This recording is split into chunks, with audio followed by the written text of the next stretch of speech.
bientôt. C'est un rendez-vous. Voici l'horoscope de Jacqueline et Alexandre Aubry.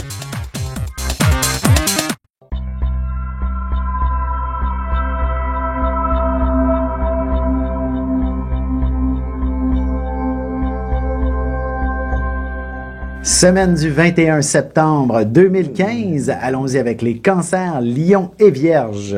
Alors pour ce qui est des cancers, vous faudra peser le pour et le contre, faudra s'ajuster avec les autres, vous ne pouvez pas être seul à tout décider, là, surtout pas à la maison. Là. Non, en début de semaine, la lune est opposée à votre signe, là, puis c'est comme compliqué. Puis il y a des petits moments, c'est déprime. Ah, je sais pas si je suis bien dans ma peau, je sais pas ce que je veux.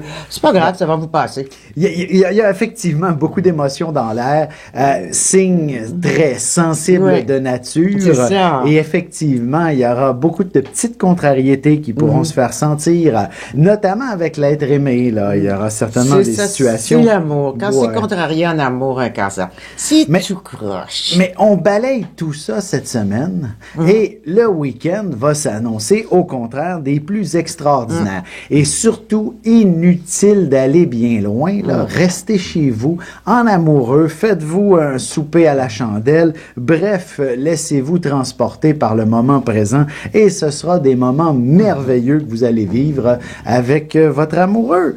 Et sur un plan professionnel, ben, c'est sûr que c'est une période où il y a peut-être des ajustements à faire. Faudra peser le pour et le contre sur différentes transformations qu'on pourrait vous proposer. Si on ne prend pas de décision trop rapidement, c'est pas nécessaire.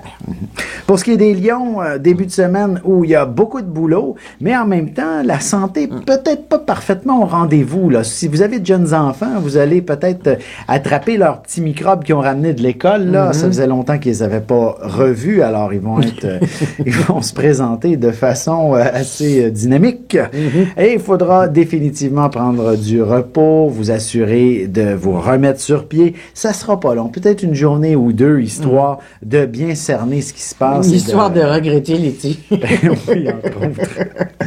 Et je vous dirais, ce sera aussi une période, justement, sur le plan professionnel, de placer de nombreux petits détails pour vous assurer que tout va être parfaitement conforme à vos attentes, surtout s'il y avait de grands projets qui s'amenaient là, pour l'automne.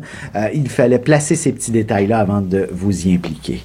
Pour ce qui est des vierges, c'est une très belle période pour ce qui est de vous installer en avant-plan, pour vous manifester, pour, disons, laisser place à un peu plus de leadership à l'intérieur de vous. Là, c'est très, très bonne. Il y a des très bonnes journées qui viennent devant vous là, pour négocier, s'il s'agit d'un salaire, par exemple, ou vous voulez une promotion, ben c'est le temps. Allez-y, prenez de l'avant.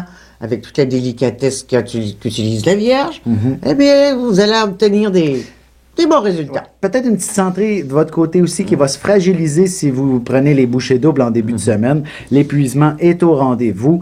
Et bref, avec l'arrivée de Mars du côté de la Vierge un peu plus tard cette semaine, ça pourrait justement vous avoir occasionné, comme on dit, brûler la chandelle par les deux bouts.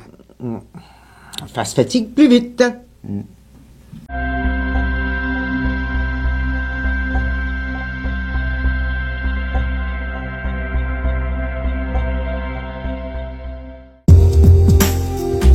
Le mouvement continu des planètes dans le ciel permet de voir l'évolution de la destinée à travers la carte du ciel.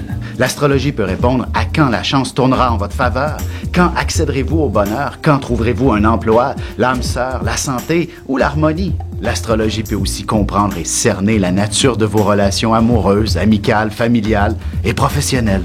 L'astrologie permettra de trouver la meilleure façon d'aborder les gens autour de vous, ne serait-ce que d'améliorer la relation avec vos enfants.